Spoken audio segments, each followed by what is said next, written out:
Hello, my absolutely beautiful Aries friends, and welcome to your horoscope for March of 2022, where this month, Aries, not only do we get to say happy birthday, but we're going to say happy birthday, bring in the springtime, and get some energies moving forward. So it is really a month that I will tell you, I think we have all been looking forward to since about November of 2021. So Aries, plenty to break down and talk about this month, and I am excited to hear in the comment section down below what you will be doing for your birthday time. It's pretty exciting. I'm interested to hear. Also, what did you do right before birthday time when you were resting in February and when you were kind of having that downtime? What did you do to get prepared for birthday time to jump off on the 20th of this month? Hello, my absolutely beautiful Aries friends, and welcome to your horoscope for March of 2022, where Aries, this month we get to say happy birthday to you. Not until the 20th though, so don't rush it, okay? But we're going to say happy birthday to you this month. So I hope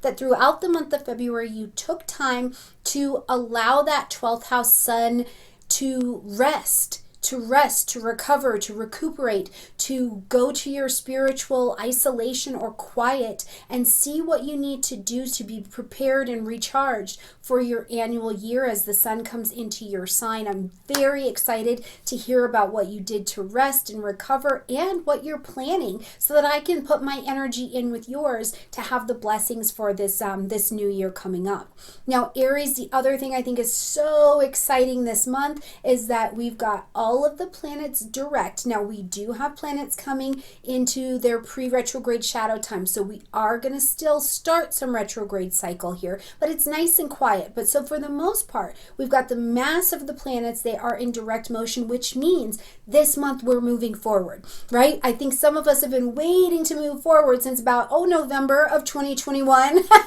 So now you're afforded the energy to move some things forward. We've got planets like Mars, who's going to move into Aquarius. We've got Venus moving into Aquarius. They're coming right over some points that we also saw some retrograde activity happen over. So we're really able to make some things happen. I love it. Let's get in here and talk about what's going on this month. Now, first thing I do want to point out this month is that we have a similar signature and stamp with our lunations this month, our new and our full moon, that we did in February. At the beginning of this month, we're going to have a new moon at 12 degrees of Pisces. Now, in February, at the beginning of the month, we had a new moon at 12 degrees of Aquarius. So we've definitely got some semblance. And then we're also going to have our full moon at 27 degrees. So you see what I mean? There is still, to me, this energy of, yes, we're allowed to move forward, but we're moving forward on some repeating patterns. As numbers show up like this, I think we have to pay attention to that. But this new moon that we're going to have on the 2nd at 12 degrees of Pisces, make sure you locate that in your chart, is going to be happening in your 12th house space. So you're planting your seeds of intention to begin, to recharge, remotivate, refresh, to begin anew, something from the 12th house space. Now, is this that you have, you're refreshed in your spiritual practice, or you're looking for guidance for that? Are you reaching out to the ancestors? You're moving between the worlds, you're healing something from the past? Or is this that you are using this new moon where we've got all of these planets direct, we've got Venus, Mars, Pluto really nicely tight and conjunct over there at this time, so adding an additional amount of power and concentration in that area? Are you using it to work on something behind the scenes, right? This could absolutely, if you are a researcher, if you happen to be a detective or you're looking for something, this is going to be a phenomenal new moon for you to ask to have some light shed on it and some revelations come to the surface. Now, the other thing I'm thinking of too, it's just with this Piscean energy happening at this particular time and everything moving forward. Were you, Aries, looking for something, trying for something? Like, I think along the lines of, did you apply for a job or something? You could have applied for it months ago, and now on the 6th, we've got a busy day. First of all, we're going to see Mars coming forward into the energy of Aquarius. Now, I want you to remember, we already had a retrograde of Mercury in the energy of Aquarius as well. Not to mention, we had Mercury come into Aquarius back up and retrograde and then come back into the energy of Aquarius. And now Mars coming into Aquarius is going to light up that spot. It's like, hey, you made decisions, you reviewed those decisions, and now we're going to actually put this whole thing into action. So it's very forward motion.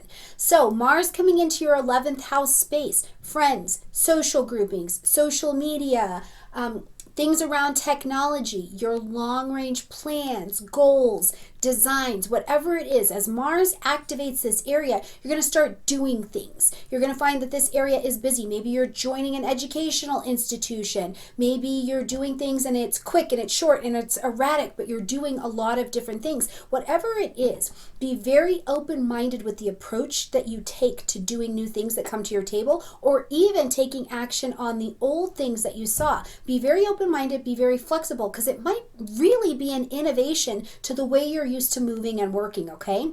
Now, 7 minutes later, just 7 whole crispy minutes later, you're going to see Venus move into the energy of Aquarius. And Venus has been on pause and forward backward motion in the energy of Capricorn. So she's been vibrating in one energy for a very long time. So to have this breakthrough and this break free to come into the energy of Aquarius, first of all, very personally for each of us, will feel like, whew, okay, I can move forward. Now, Venus will move into the energy of Aquarius just later there on the day on the 6th, which means that she and Mars are going to be dancing in orb to one another. And as Venus and Mars come together and are always dancing in orb of each other, the lovers become magnetic. I'm telling you, this 11th house social, friendship, technological space for you is going to get busy. Now, also, Aries, are you doing something connected to science, technology, any of those things? This makes you attractive. You are attracting these energies in, and it's easier to take action on the opportunities or whatever it is that you need to take action on. Now, the other thing I think of is that there's a lot of independence that comes when you are dealing with Aquarian energy. So Aries, what has been lit up to you where you realize you have really got to step up? You've got to step up to add to the whole, right? Like, did something happen for you in the retrograde where you're like, hold on, I was not owning my space correctly and I need to do that, but then also add that back to the whole? I think that you have some magnetic opportunities for this. Okay. Some people may also have some friendships that went off the rail. And they could be coming back around, or you get solace around the fact that that friendship will be in a different capacity. Let me know in the comment section down below if that's you, okay? Now, when we get to the 7th, I know people are out there being like, yes, all the planets are out of retrograde. Everything's direct. Yay, get after it. And I agree. Let's do that. Let's get after it. But on the 7th, we're going to see Neptune enter into pre-retrograde shadow time at 22 degrees of Pisces, okay? Now, Neptune's not going to take that retrograde officially until June, but I want you to make note of 22 degrees of Pisces on your chart. Where is Neptune? Your ideology, right? Where things right now, you know, you've got a new perspective on some things, but what are the reset to the ideals that you're going to work on during the actual Neptune retrograde? Well, it starts to slow down here on the 7th, so make note at 22 degrees of Pisces, okay? And remember, we're not going to actually see the retrograde until June.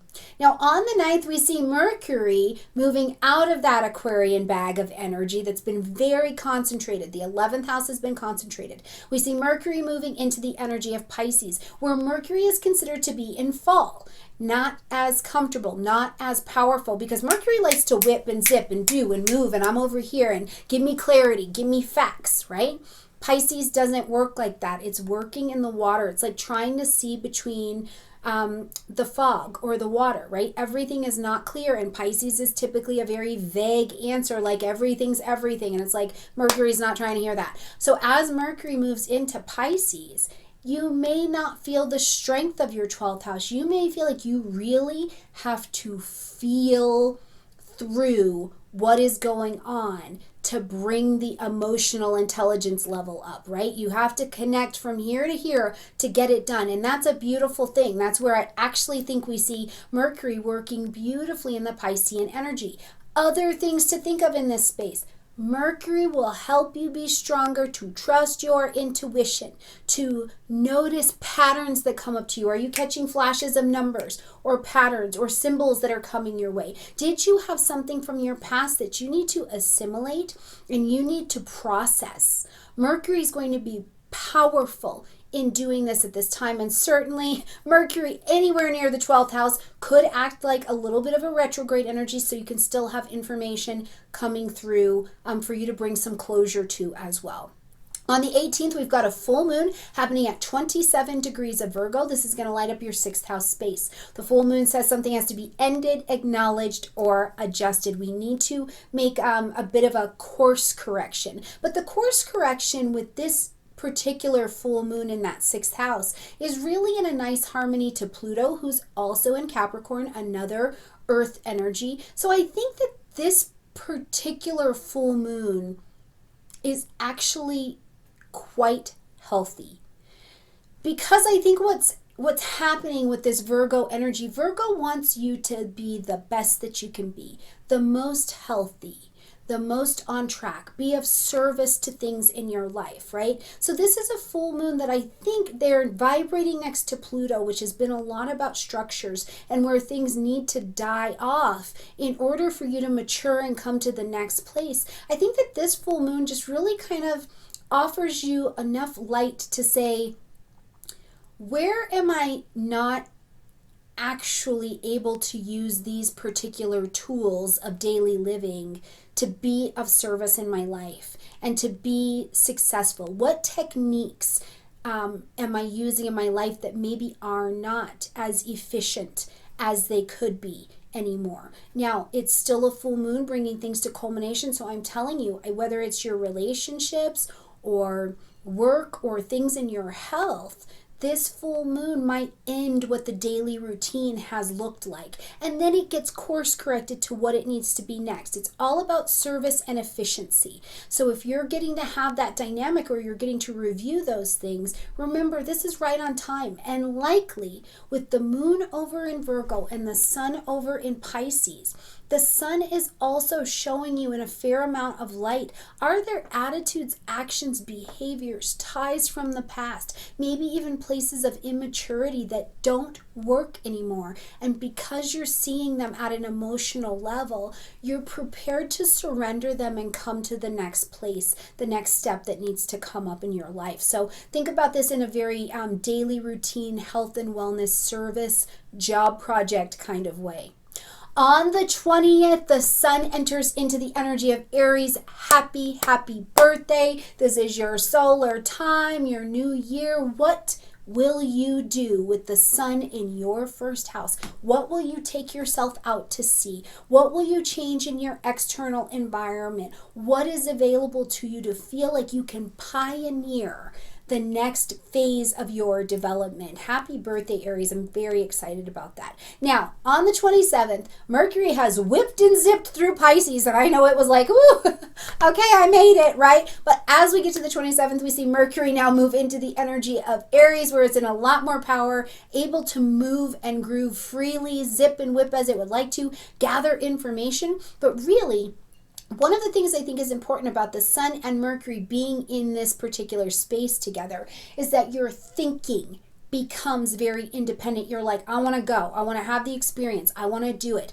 You know, you're thinking about what you can do. What can I do here? I need to make decisions, right? Mercury in Aries wants to make decisive decisions. It wants to pick a direction and go towards it. So I think this is nothing but good for you at the beginning of your solar year, as long as you make sure that your decisions have some founding and some grounding underneath them, so that they're not just emotional decisions, or they're not made impulsively or rash. Instead, use your Mercury and Aries time to be bold.